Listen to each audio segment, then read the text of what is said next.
Good morning, beautiful souls. It's me, Shmama Hunting Owl, and it's very early in the morning. I think it's like 6 o'clock in the morning, and I was guided to do a reading for us for today, so I rolled out of bed, and I came over here to where my cards are, and I pulled from the Heal Yourself reading cards.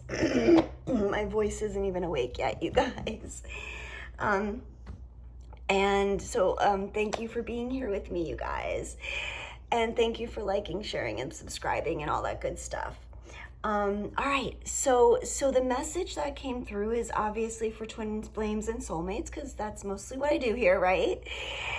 And so this is a very powerful message for the divine feminine, and where they are at, and how the changes and transformations in the feminine are eliciting and shifting energies, and how the feminine is affecting the masculine right now.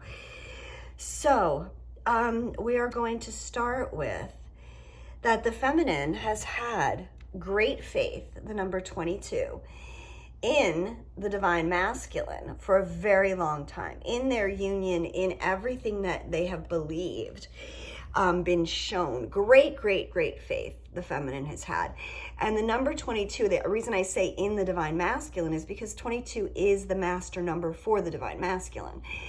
So it almost feels like it's not just the faith in God. You know, the masculine represents the God, the male version of God. You know, the divine feminine is the feminine version of that God, the mother, father, God.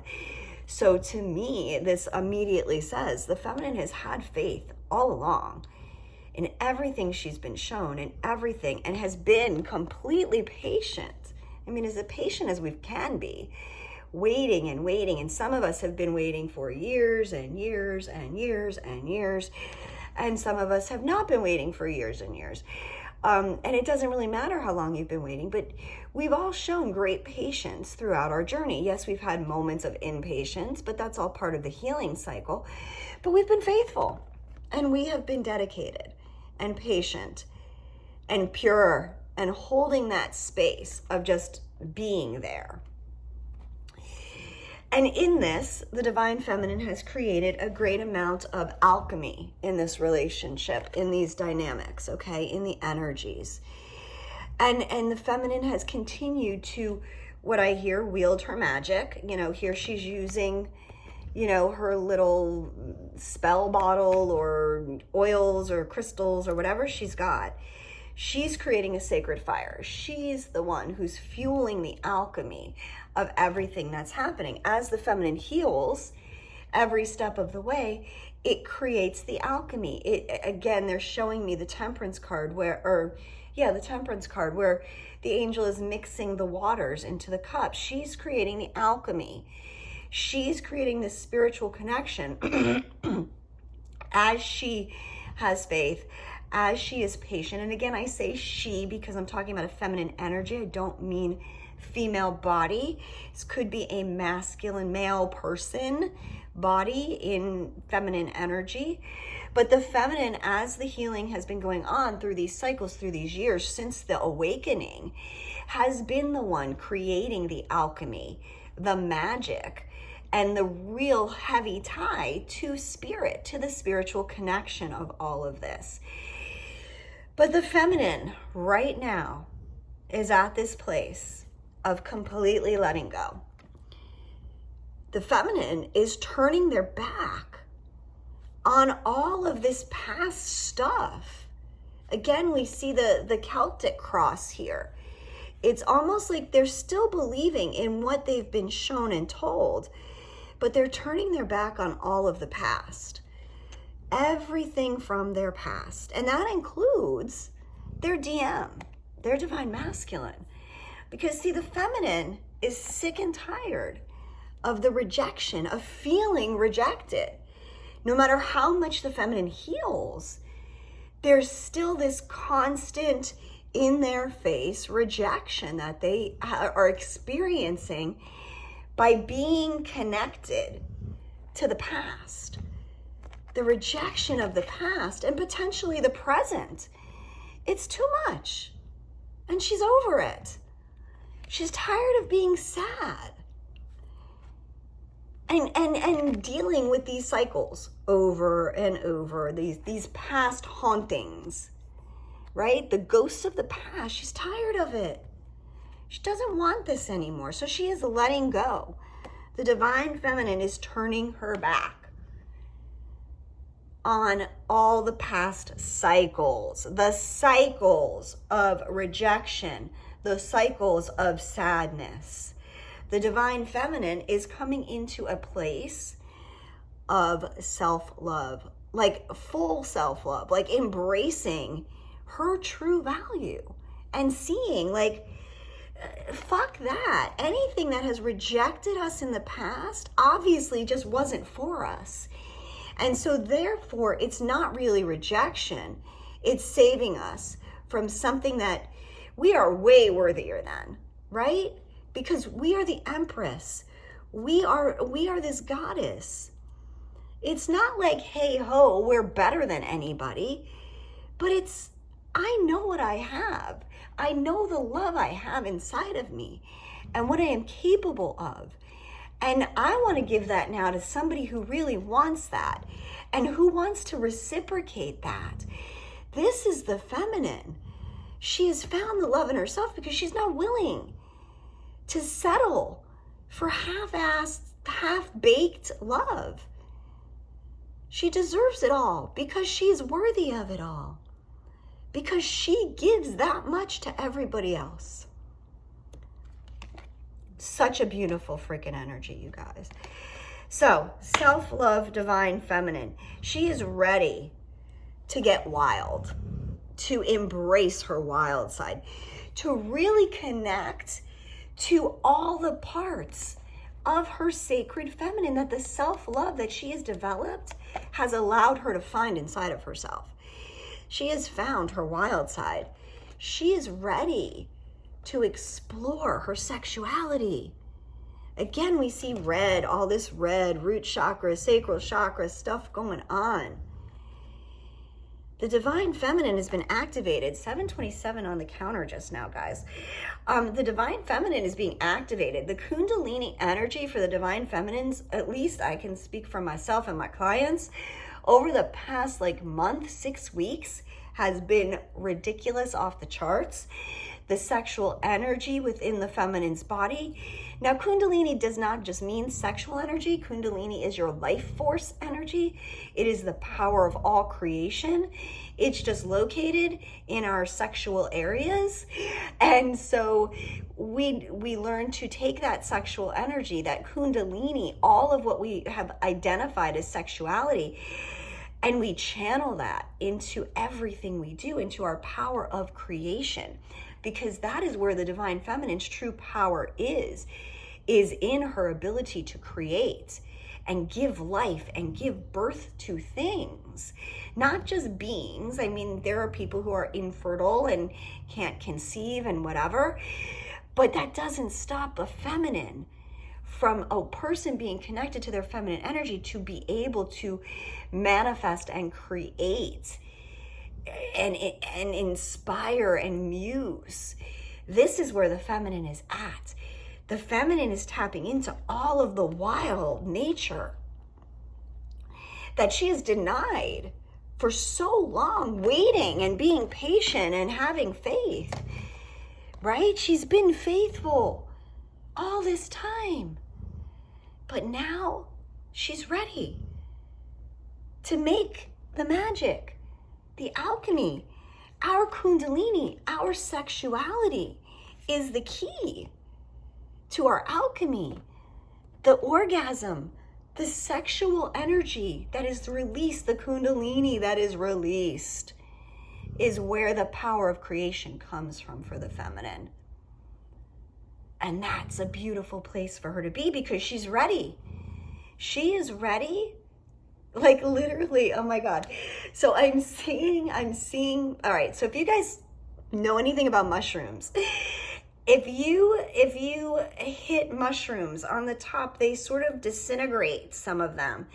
And we did this the other day, my girlfriend and I, because we had this weird mushroom growing in the backyard, and and it said to do something to it. And sure enough, as we hit it on the top and just started rubbing it, the spores just like dust, like powder, like fairy dust. It was beautiful and amazing and very cool. And anyway, and so the feminine right now, because she's coming into this place of self-love, it's like all of the spores are being released. All of her I'm hearing like pheromones are coming to the surface, are emanating, radiating, coming out of her pores, out of her body. Like, it's being felt around her, you guys. And I'm gonna be honest, like, I gotta tell you, it's been the weirdest experience for me, because like, I don't get asked out, I don't date, like, I don't do any of that stuff, you guys. And it's so funny because in the last few weeks, I have been attracting people asking me out, like, that have been like either 28 and 29 years old, or they're like in their almost 70. So it's very weird. Oops, it's true. So it's very weird, the things and the energies that we are attracting right now to us. And it's just very interesting. I'm wondering where all the men are that are in the middle of like 29 and 70, that are closer to my age. I mean, not that age means anything, but you know what I'm saying. It's just really fucking funny, the things that the feminine is attracting right now into her world. And this is because she has found self-love. This is because she's done holding on to the rejection. She's letting go of the past. She's ready. She's ready to explore her wilds. All of her being, to step into her full kundalini and create her magic in the world. Now, what is this creating on the other side of this? So we start for the other side with the soulmate card, okay?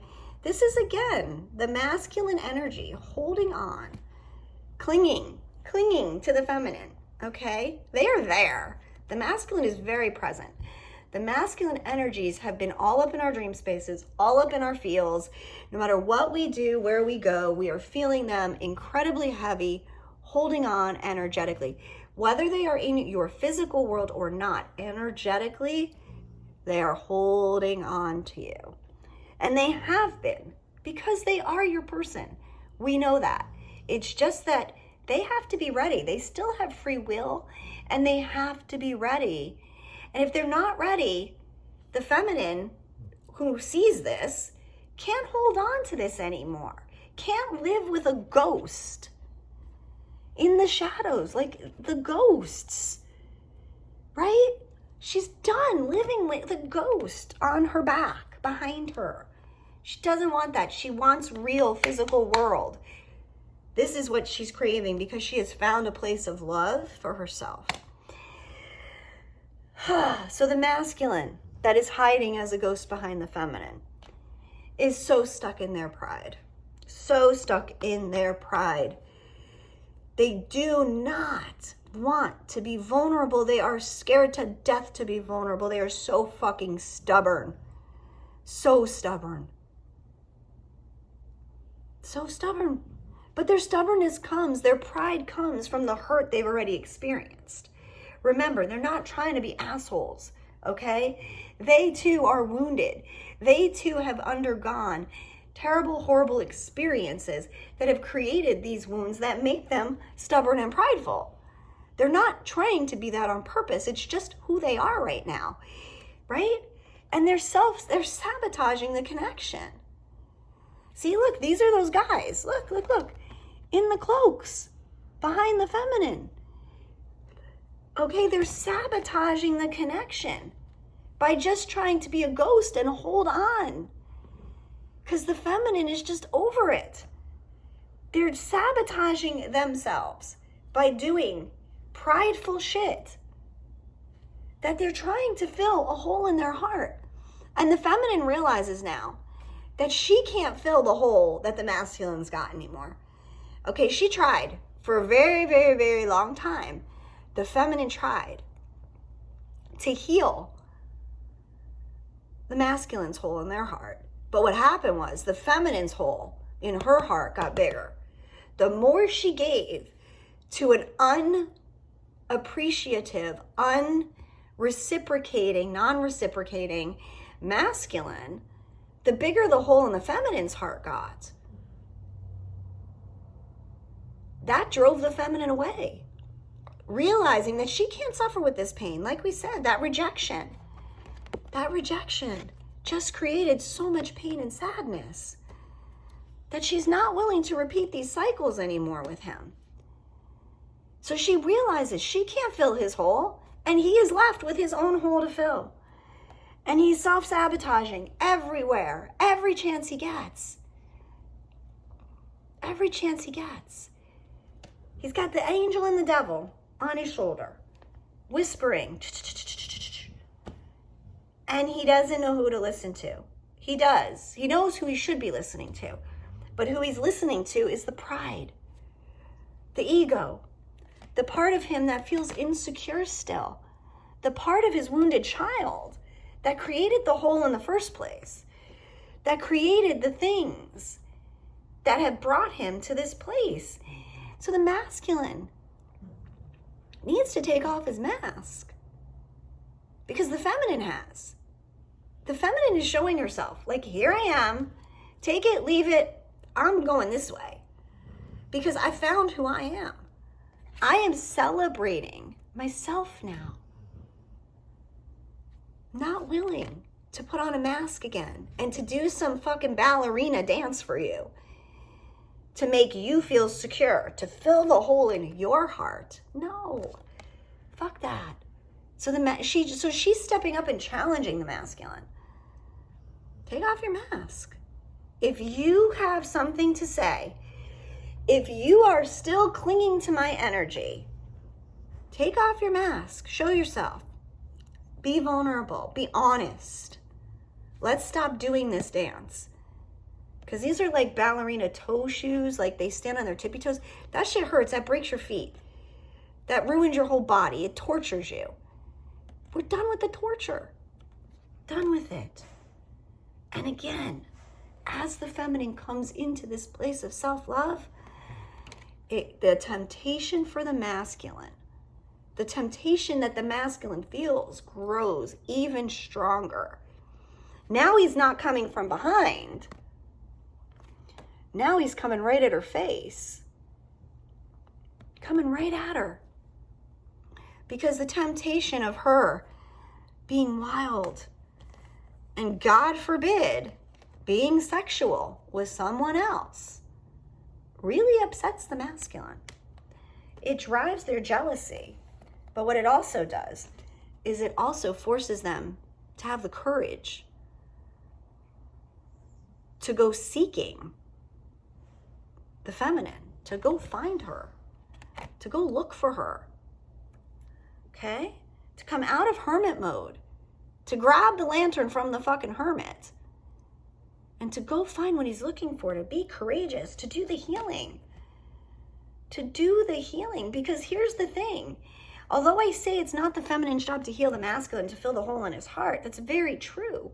But as we know, these relationships, when we come together, even if it's through messaging, talking on the phone, whatever, healing takes place between the feminine and the masculine automatically. We automatically heal each other through the triggers, yes. Through the love, yes. Through the vulnerability, yes. Through the forgiveness, through the compassion, through the understanding, blah, blah, blah, blah, blah, blah, blah, yes. So all that needs to happen is for the masculine to take off his fucking mask, just like the feminine has, be courageous, and the healing will just happen. The healing will just happen because the masculine knows where his love is. He's tired. He's been watching the feminine for the longest time. In the shadows, always in the background, in the shadows. But this temptation is so great now. So great that it's giving him the courage to come home, to send that letter, to send a letter, a message, a phone call, saying, I want to come home. I want to come home. Now, what the feminine does with that, what you guys choose to do with that, that's your own business. I'm not saying you have to take them back. I'm not even saying you should take them back. All I'm saying is, this is a divine connection. We understand the dynamics. We're not going to settle for less than we deserve. We're also not going to use our boundaries, as I always say, as electric fences to keep people out. No, they're meant to be soft and fluid, to allow those worthy of crossing through. They'll just be allowed to come through. Like there won't need to be like our energy, like it'll only, what I see is like, it only allows vibration of ... and higher to come through it. Like it's not even going to allow things that are low vibration to come through anymore, feminine. So what I suggest is you use your guidance, you use your wisdom, you allow your discernment to really be sharp when these masculine do come back, because this Lionsgate, and look guys, I just realized, like, I have my Hakuna Matata shirt on, my Lion King shirt on. This is the energy we're in. Leo season, Lionsgate, so many changes are coming. I know in my physical world, shit has been turned upside down, as I've been telling you guys. I don't know where I'm going. I don't know where I'm gonna end up. I have no clue. I am flying by the seat of my pants. I may end up in another state. I may end up, who the fuck knows where I'm gonna end up. But yeah, so the feminine is ready. We're ready to fly. We're ready to surrender and say, all right, spirit, I know you got me. Wherever this takes me, wherever this takes my masculine, wherever this brings this connection, so be it. Because I am ready to celebrate me. You are ready to celebrate you. No more waiting. No more waiting. Just alchemy and magic for your life only. All right, you guys? So I hope you enjoyed this message. I love you guys so, so very much. I'm sending you always so much love and light, gratitude and blessings always. Please hit the like button, subscribe, share, all the good stuff, comment, and we will talk again very soon. Love you guys. Bye-bye.